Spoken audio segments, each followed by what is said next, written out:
New year వచ్చిందంటే చాలు. మనం కొత్త లిస్ట్ ఒకటి, టార్గెట్ లిస్ట్ ఒకటి రెడీ చేసుకుంటాం. సిగరెట్ మానాలని, మందు మానాలని, రోజు జిమ్‌కి వెళ్ళాలని, ప్రతిరోజు ఫ్రూట్ జ్యూస్ తాగాలని, ఇలా రకరకాల టార్గెట్స్ పెట్టుకుంటూ ఉంటాం.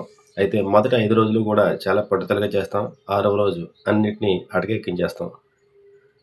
మనకి కొత్త సంవత్సరంలో కొత్త లక్ష్యాలు, కొత్త టార్గెట్సు, మన లైఫ్ స్టైల్ మార్చాలని అనుకుంటాం. కానీ ఏది మారదు. ఒక్క క్యాలెండర్ తప్ప. విచిత్రం ఏమిటంటే క్యాలెండర్‌లోనే ఈఎంఐ డేట్ కూడా మారదు. మనం ప్లాన్ చేసేది ఎక్కువ, ఆచరించేది తక్కువ.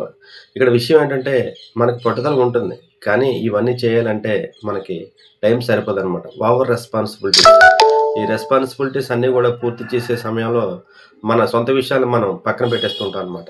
కనీసం ఈ సంవత్సరం నుంచైనా ఈ ఓవర్ రెస్పాన్సిబిలిటీస్ కొద్దిగా తగ్గించుకొని మీకోసం మీరు ఆలోచించి మీ హెల్త్ విషయంలోను, అలాగే మీ కెరీర్ విషయంలో, మీకున్న అభిరుచుల విషయంలో మీరు ఖచ్చితంగా ఒక టార్గెట్ పెట్టుకొని, ఆ టార్గెట్ రీచ్ అవుతారని కోరుకుంటున్నాను.